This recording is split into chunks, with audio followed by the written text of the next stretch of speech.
Haman Nature, a journey in search of a peaceful and prosperous society with human nature as a guide. Led by your host, Adam Haman. Hello there, and welcome to Haman Nature.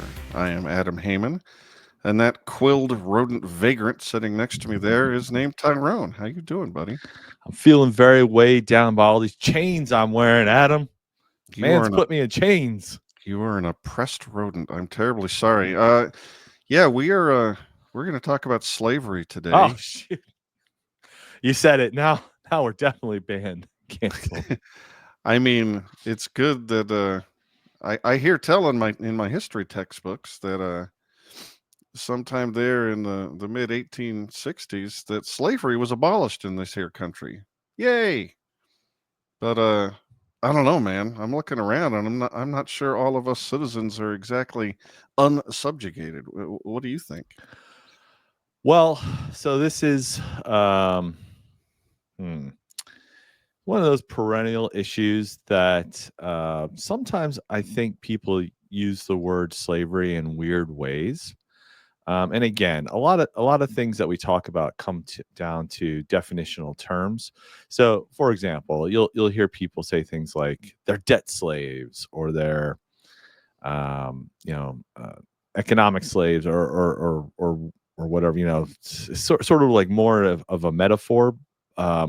So, yeah, what do you mean by the term? I guess let's start with that. You bring up a good point. I mean, a lot of times the Marxists will say capitalism is a sham because since you have to earn money every day in order to keep the elements off of you and put food in your belly, that you're a slave to the employer. Which sort of glosses over the natural condition of man, where we're just in this environment and we're sort of hungry and starving by default. Question, of course, is how do we, ever escape that condition? How do we ever get affluent to begin with? And the Marxists don't want to talk about that. But I am a libertarian. In fact, I'm an anarcho-capitalist. So when I use the term slavery, I'm very broad. Most American citizens, most citizens of any country wouldn't agree with my definition. But okay, see, I think the fact that, the fact that the government thinks it has the power to tax me just because I live here. We say almost too often the taxation is theft. I think that's true. I think that when the government orders me around, it doesn't give me any option to avoid these orders, except the same one the mafia would give you. If you don't like it, get the heck out of here. I think we're still slaves. And obviously I titled the article we're going to talk about a little cheekily. What did I article? Did they abolish slavery in America? Are you sure? What was the income tax rate in the late 1860s after slavery was abolished? 0. Mm-hmm. Most taxes were extremely low. I don't think any were federal. Any tax imposed on you would be very, very local. We have some kind of control over it. The only way we can say that slavery ended is that we quit doing it to people based on immutable characteristics, skin color and country of origin, whatever. But I say we're still slaves. I mean, the free market in the I forget which one it is, but Heritage, I'm sure, puts out a report for every year. How long do you have to work to pay the federal tax burden? Mm-hmm. It's usually sometime around April. And if you add in the counties and states and municipalities, sales taxes, all that, it's well over 50%. And, it's just a philosophical issue. I'm not saying we necessarily need to storm the Capitol, but did they really end slavery? Or are you not still enslaved? You can vote. I see, and we're going to talk about, the differential aspect of voting and whether that changes the situation. But honestly, if you always vote for less taxes and you're always outvoted, and your fellow citizens just impose all these fines and fees and obligations on you, are you free, or are you just a slave to something a little bit different than a plantation owner or whatever? It's something we should think about. I mean, what's your definition? Do you loosely agree with mine, or? Well, so let's the way I like to approach definitions is to first figure out what something is not. Hmm. And to me, it's the differences that define what a thing is. And we've talked about this before. Um, what is the difference between, let's say, a stool and a table? Both have four legs, both sort of have a flat surface, but it's their differences that can sort of separate them apart. That their differences in function, or their differences in size, or exact shape, or something like that, right? So let me toss out a term to you. You will hear on the left very often things like freedom from hunger. Well, freedom from something almost implies that you aren't free, so that you're a slave to it. So, are you a slave to hunger? Are you a slave to, freedom from homelessness, or whatever? The idea that, to have security, and to not to be controlled by these things. So when you hear, let's use that one, you'll hear that a lot. Like, we need freedom from hunger. Okay, what do you think they're getting at there? Do you think they're I think they're obviously trying to connect a line to slavery itself, connect it and say, in a similar way, this thing is like that. Therefore, because this one is evil, this other one is evil, therefore we have to do something about I it. You think get that where I'm going? I think that's a great example, and it illustrates the point perfectly. So yeah, let's break it down. When people say they want to be free from hunger or free from, I don't know, discomfort or the elements or something, picturing housing, Mm-hmm. they are talking about something real and true, in the sense that if you are wondering where your next meal is going to come from, or you don't have a house, there's definitely a sense in which your options are limited, and you really ought to do something to ameliorate that situation, or you're going to feel very constrained, very unfree. But since we're not talking about an external oppressor imposing these things upon you, what they're really making an objection about is they want to be free from reality. The reality of the situation is we have to eat. Nobody did that to us, unless you're going to be mad at God or the universe or Gaia or whatever. We are frail, fragile bodies that need food, and we need shelter and a bunch of other things, and they are not provided for by reality. We have to figure out a way to earn those. And so I think that's a little bit childish to say that you are a slave unless those things are provided for you by somebody else. I mean, they're actually flipping the script. They're saying that I want to enslave somebody else to provide me with food and shelter, and I'm sure a whole host of other things, else I am not free. Right. And that is a weird, evil, victim oppressor circular argument that doesn't end anywhere except you're mad at God. And it's good to think about that clearly. So I'm very glad you brought that example up. Yeah. So for me, then, slavery is a relationship between people. Right. So it's not a relationship between me and the universe. I'm not a slave to gravity, even though I Right. have no control over it, and I'm forced, quote unquote, to abide by the laws of gravity. I don't have a choice in it. I'm not free. I can't break free from it.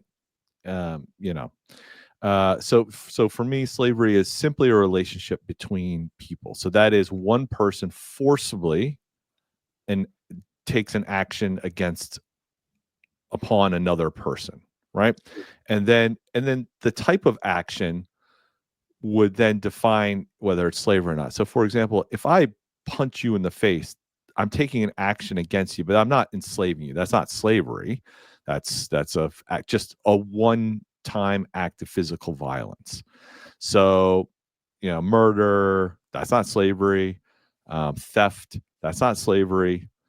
So what is slavery? It's an action against another person, but it's a particular set of conditions or actions. That is, I am subjugating someone to my will. Would you say that would be a general framework? Yes, ordering somebody to do a certain set of things under threat of violence or death It's it's in that category of things, I would say. So when libertarians say taxation is theft, I agree with that. But I think it's probably a step maybe too far, or it's getting to that too loose of a metaphorical connection, like from the hunger slave to taxation as theft to then we're slaves of the state because they tax us. You see where I'm getting at? It's more extortion than theft. They don't sneak into our house and take it. They tell us to itemize everything we've earned during the year and pay us what they say that we owe them, or extortion, they're going to do things to us. Right. I just don't feel like the average person, and I don't feel this way either, that somehow taxes just don't make the connection for me to that metaphorical slavery, because I think in most people's minds, to them slavery has a really clear cut thing, and that's sort of like being forced to do some physical labor in a way. And I guess if I'm being taxed on my work income, in a way you could say no one's forcing me to work. I won't get taxed if I don't work. So yeah, but as a byproduct of that imposition, they are prescribing a whole series of actions that you are not allowed to do, or else you will come under the aegis of the taxing authority. But you bring up a great point. Most people think about most concepts in a binary way. I'm either a slave with all the connotations or denotations in their mind that come along with slavery, or I'm not. But as we're going to get into a little bit later in this episode, that's just never true. These things always come on a sliding scale. There's a gradient. Even with battery, punching you in the face, like there's different levels of how hard I can do it. An open palm, close palm, hitting you with a brick. The same thing with taxation, obviously, percentage rates and what is taxed, and the same thing with impositions or extortions or impositions like slavery. If I force you at the point of a gun to give me $100 every day, but it's not like, this is basically just a contract, because I'm going to get you McDonald's for lunch with that $100. I mean, I'm providing you a service, and you look kind of retarded. How are you going to get lunch if not for this deal that I'm basically doing you a favor, Tyrone? And that's the relationship the government puts us in. It forces us into a relationship, and we get something for our taxes. It's just not the thing we would have chosen if we had been left to our own devices. My concern is that it's like the word racism, in that everybody uses it so much for everything now, it's lost its meaning. And so my concern is, if we just start sort of tagging a bunch of other things as slavery, we kind of diminish the term itself. So this takes me back to an article you wrote, which hence kind of sparked this conversation. And the title of your article, again, folks, you can find that at hamannature.com or hamannature.substack.com. And the title of the article, it's a pretty recent one. You just did this about a month ago, early December. Did they abolish slavery in America? Are you sure? No, seriously. Are you sure? Is the title of the article, and of course we'll link to that in the notes section, folks, for you to check out. So in this article, you do kind of jump right into that idea of taxation, and I know that's such a bugaboo and a big topic for libertarians. But do you feel like maybe we focused a little bit too much on taxes, or like why do libertarians spend so much time talking about taxes, and we sort of generally make this connection to, like, well, you're a slave half of the year until you pay off your taxes, kind of thing. You're working for the man. Do you really think that's a message that resonates, that's worth continuing? I guess that's really what I'm struggling with here. I feel like we libertarians have been saying this taxation is theft, taxation is slavery for decades now, and I'm not really sure it's landing the right way. That's a good point. I don't think it's a mistake to point to taxation. I do think we always need to be precise about what we're talking about, and I always talk about the evils of government using force against us in whatever topic we're talking about. Whether it's school choice or zoning laws or anything else.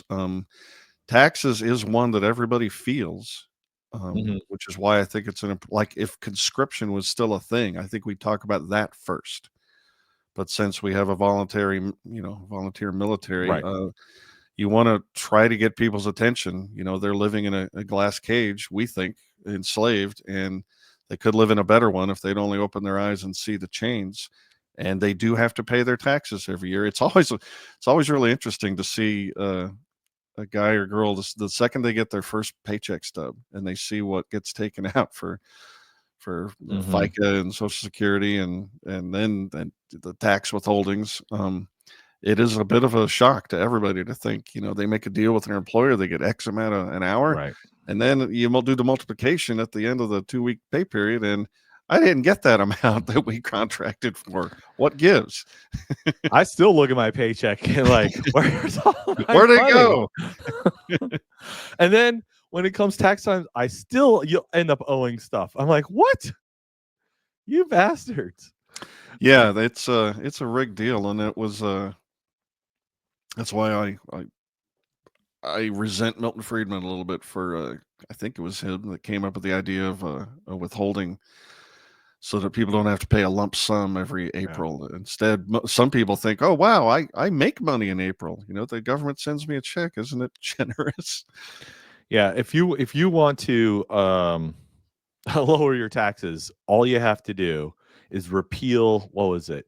It was instituted during World War II or yeah, slightly thereafter when they started withholding from paychecks. Yeah. Get rid of that and just make everybody pay on April 15th, the big one lump sum. Make them write out the check for the whole thing. And then you'll see taxes start coming down real quick. But now because it's just sort of hidden, but I guess that's kind of my point. You say that people feel it, and yet I'm not really sure they do. And I think slavery is something that you would feel on a daily basis, right? Like I don't feel enslaved. It sucks that my taxes are being taken away. I don't know. It's just a metaphor that kind of doesn't land right for me. However, well, again, I think the reason it doesn't land is because people think of it as binary, and since they're not in chains and sweltering in the hot sun, being forced to pick sharecrops or whatever, they make some excuse that no, this is just an arrangement of government and polite society, and maybe you don't like this arrangement, but you're not a slave as a result of it. After all, you can flee. There's no spot of land on earth that isn't controlled by some mob. Yep. But I guess you could flee to the dark side of the moon if you can get there and not be oppressed by anybody. Until Elon comes along, I guess.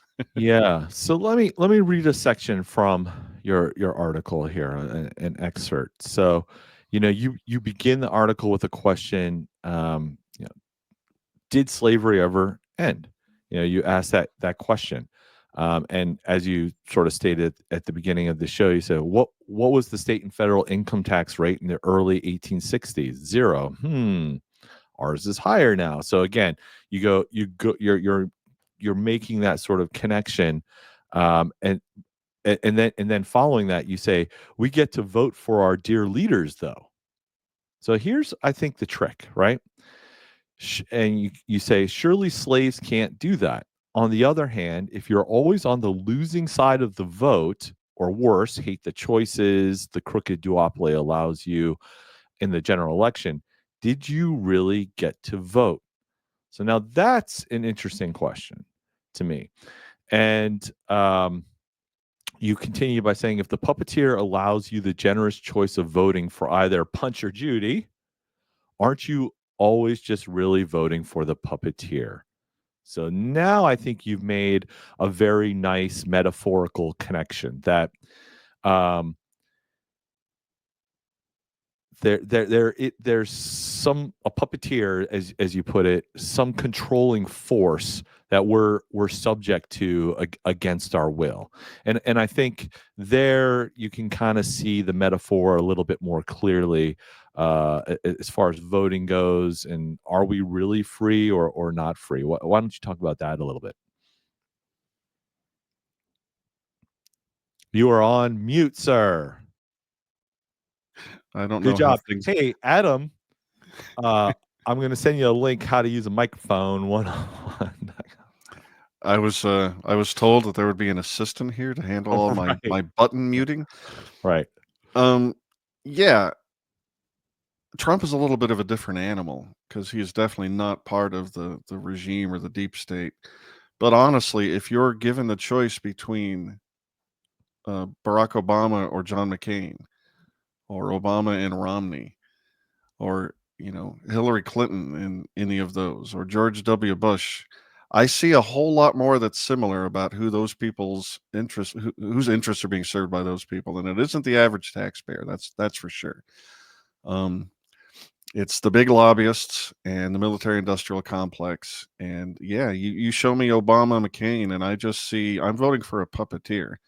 The puppets are being controlled by the exact same people, and you're offering me a false choice. And yeah, I'm going to think that we're engaged in a I think.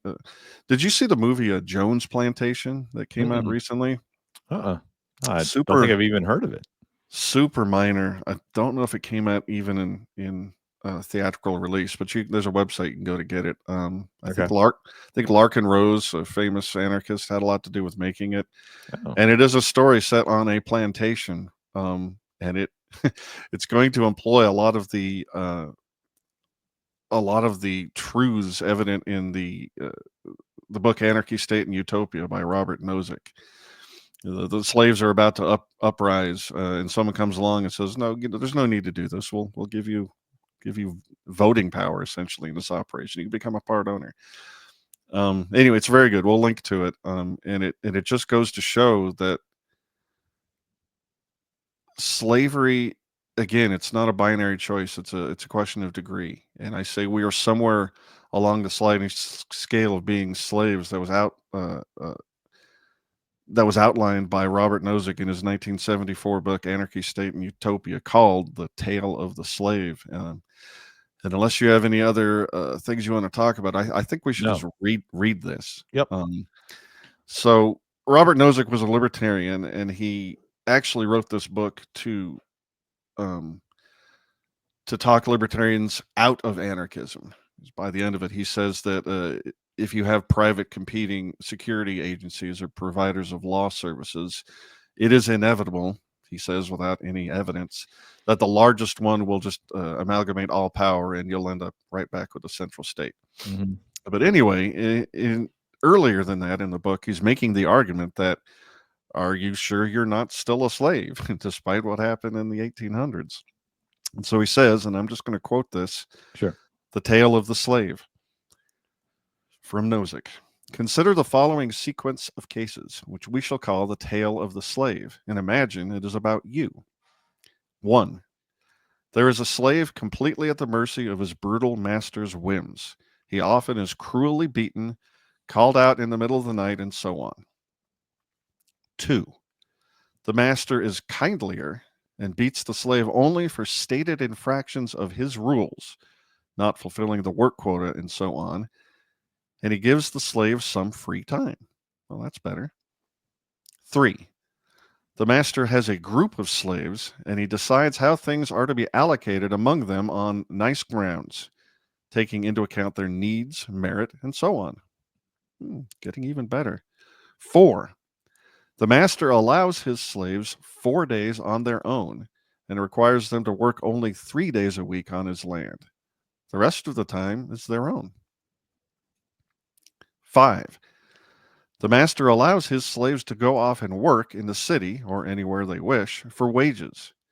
He requires only that they send back to him 3/7 of their wages. He also retains the power to recall them to the plantation if some emergency threatens his land, and to raise or lower the 3/7 amount required to be turned over to him. He further retains the right to restrict the slaves from participating in certain dangerous activities that threaten his financial return.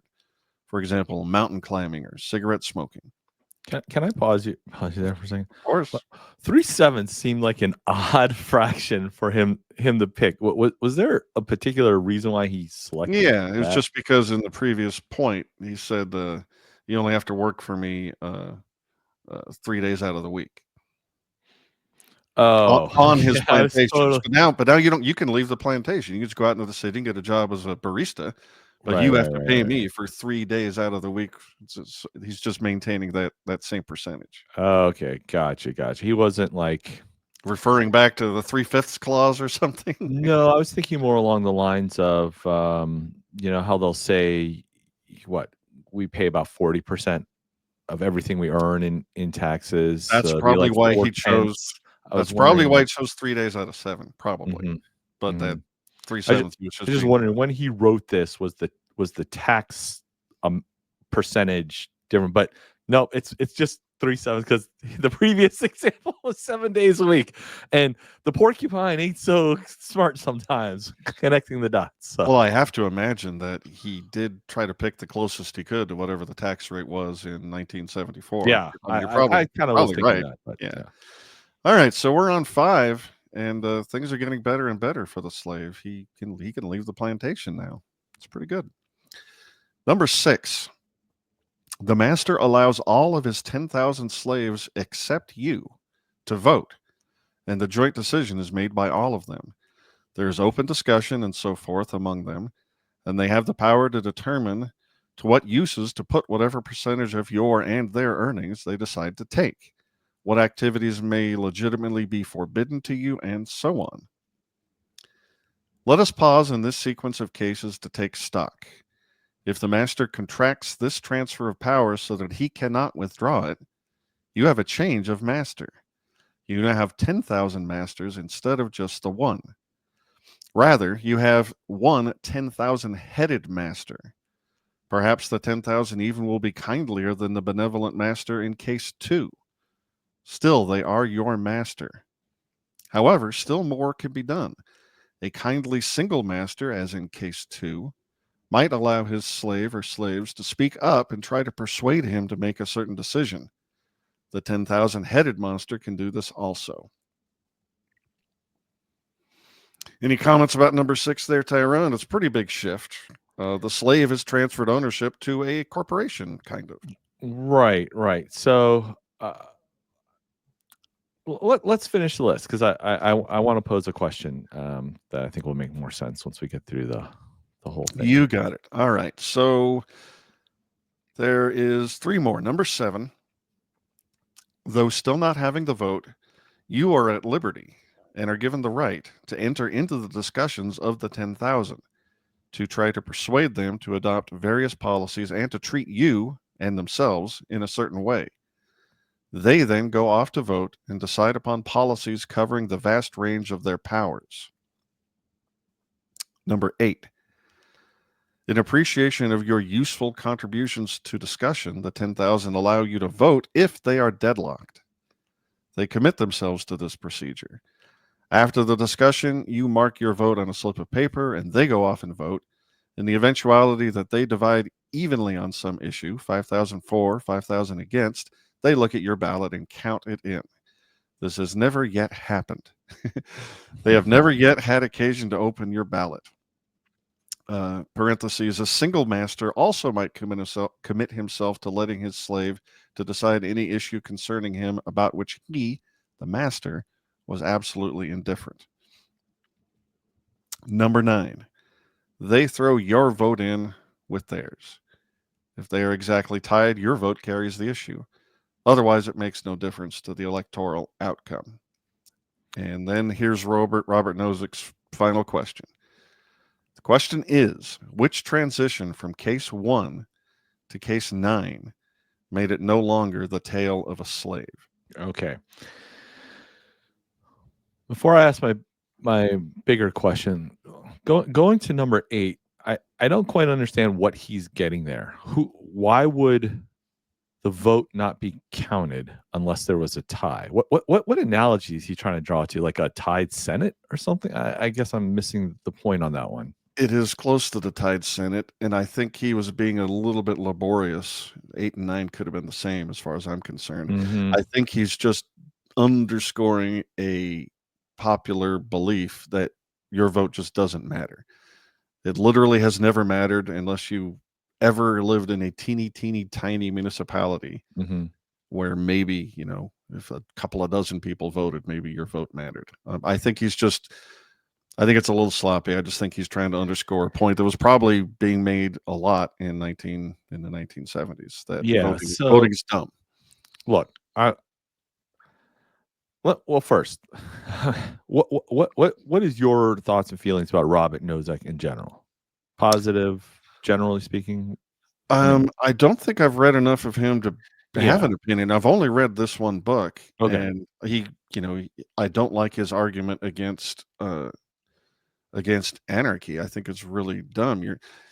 You'll hear it a lot in the modern days. You're telling me that we shouldn't try anarchy because it's going to end up in having us ruled over by a centralized state? Well, that would be terrible. What an incredible risk we would be taking. Mm-hmm. And again, it was just an assertion that such an amalgamation of interests with no monopoly overlord would necessarily lead to fighting, which is dumb. Right. That's expensive. There's all sorts of interest reasons you wouldn't want to do that. So I thought that was just a weak argument. But other than that, I mean, he clearly has a predilection in favor of freedom and opposed to tyranny. So that's always good. Yeah. So I'm like you. I haven't read a ton of his stuff, but at the same time, I don't want to rip on him too bad because um, he's done more for libertarianism and in the libertarian movement than I have to this point. Until you all subscribe to Haman Nature and we blow this thing up. Come on, folks. But also, I want to put stuff in the right context. He was an early libertarian thinker, right? Yeah. So he was one of the around at the beginning of the beginning of the political movement we call now libertarianism today. So he was very influential then. So we should definitely consider seriously the things he has to say. However, in this case, I feel like again he's trying to make a metaphorical connection that I'm just not sure works, because I would ask the question, does this work in reverse? So I get what he's trying to do here. He's trying to make the obvious statement that, well, let's just take the case of slavery and tweak it just a little bit here and there, tweak it just a little bit here and there to get to the system we have today. Right. And then ask the question, well, if we derived from slavery, are we still in slavery? But the problem with that is we didn't start in slavery, at least I didn't. Or you have the same problem that Descartes had when he came up with his philosophical famous statement, cogito ergo sum, I think therefore I am. He has built into both sides of the argument a premise that I already exist. So I think, therefore I am. Well, you're basically just saying I exist, therefore I exist. You're not really saying anything. So I get the same sense in this argument that he's saying that we started in slavery, therefore we're still in slavery. Well, no, it's just a thought experiment. I mean, he's not Yeah. trying to say you were ever in condition one. Mm-hmm. And I have a love-hate relationship with the tale of the slave. Okay. On the one hand, I think it lands really powerfully with people like me who do feel like we're being oppressed by a majority. And I don't think I'm alone. I think a lot of people are persuaded by this this analogy, the tale of the slave. Mm-hmm. But for people who really, really, really love collectivism, they are not going to be persuaded by this at all. And when he asks his incredibly powerful final question, which transition case 1 to case 9 made it no longer the tale of a slave? The collectivists will say that's easy, the switch between 5 and 6. The Okay. second the master wasn't the owner, and instead it was all 10,000 of his slaves that became owners of the system. It was right there, guy. Now Right. this is just a collective, which is exactly the way Marx says we should organize our society. And what are you talking about, you jerk, you big dummy? Yep. The transition from 5 to 6. That's where we've got freedom and equality and brotherhood and awesomeness. So that's why I love this formulation, but I also see an enormous weakness in it. Yeah. If you truly believe that we are a colony of ants or bees and not humans, and that collectivism is appropriate for our species, you're not going to be persuaded by Nozick at all. That's right. And I've been thinking about this quite a bit lately. Just trying to work out some philosophical points on my own. But I do feel like people who are libertarians sort of have this predilection to want more freedom, and we sometimes think that that's what everybody else must want, therefore, because that's the way I feel. So how does everybody else not feel the same way? But I really feel like human evolved, or whatever, like you can't have just all individualists to make a society, right? Of course not. I just don't think it works. So I do think that the majority of the people want to be a part of a group, and in a way, Me too. in some ways, be told what to do. Me too. So I don't think if I went up to my cousin, said, "Hey man, you're being taxed at almost 50% of your income. Don't you feel oppressed?" I don't think he would say he feels oppressed by the system. So to me, slavery has to have some sort of element of oppression. And if you don't feel that, I can't say we're enslaved. And in fact, let me ask this very strange hypothetical question, because I bet the answer isn't what people would think. I bet if you had a time machine and you were able to travel back 10,000 years ago to Egypt when they had the slaves building the pyramids, and you went up to a slave and said, "Man, don't you hate being a slave? Don't you feel oppressed?" I will bet you his answer is not what you would expect. I bet he might say something like, "Well, no, this is my role in life. My father was a slave, my grandfather was a slave. That's my lot in life. That's who I am. And what would you want me to do?" I mean, so so so so so do you get what I'm trying to Yeah, say? let Like, me let me address. I'm not going to address the Egypt one because I have no idea what those people would think. But yeah, but I the can point, imagine, like, that's the just the point, society you were born in, and you the point accept it. Walter Block makes all the time in regards to this issue is the difference between a slave working in the field in the early 1800s and a free person working in the field for today, for either wages or maybe just as a charitable act, as he's doing it to help a neighbor or a cause that he believes in. The distinction between those two events is just one element, whether it's voluntary or not. I pay a fee every month to two different HOAs that I belong to, a master and a subdivision, and they restrict the actions that I can take with my property, gall darn it, Right. in 1,000 different ways. And the reason I don't consider myself taxed and enslaved is I literally read all those CC&Rs before I bought this property, and I signed a contract, and I bound myself to these rules and these payments. Right. And I want to live in a society with a heck of a lot of governance, Right. where my behavior is bound by all sorts of, in my opinion, civilized restrictions, like I can't go along and steal things and slap people in the face. And that I want that because I want civilization. I want a society. We live in groups as humans, but as opposed to the top-down hierarchical group association and sense of order that you get in an ant colony or a beehive, our group structures as humans are different. They are bottom up and they must be voluntary. Otherwise, we live in a condition of slavery to one extent or another. And the distinction is critical, and people just overlook it because they think slavery means hard work or something. But no, it's whether it's voluntary or not. It's whether all participants involved agreed to these terms and no force was used.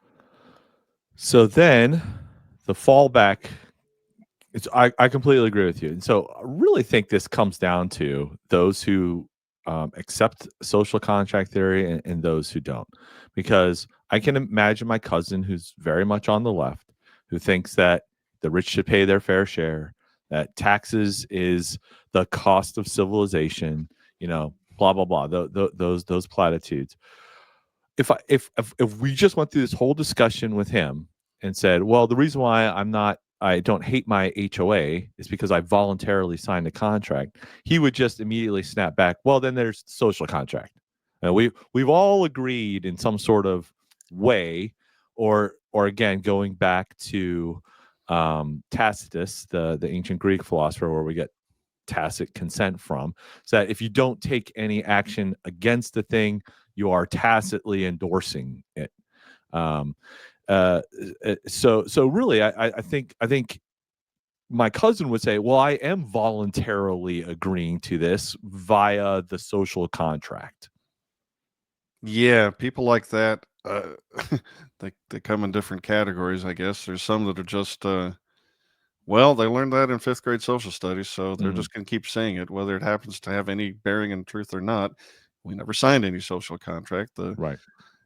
I mean, it's the perfect thing that a court intellectual would try to propagandize the public with in order to prop up the power of the king or any, tribunal or whatever. It's just so convenient and so bald-faced a lie. Nobody signed anything. It throws into question the very concept of what contract means. Mm-hmm. One that isn't signed can't be, use some other word for it. Yep. Cousin of Tyrone. Right. That is not a contract. That's not what that word means. Right. So yeah, I think we've got a lot of special pleading and mental gymnastics there, and I'm not buying it.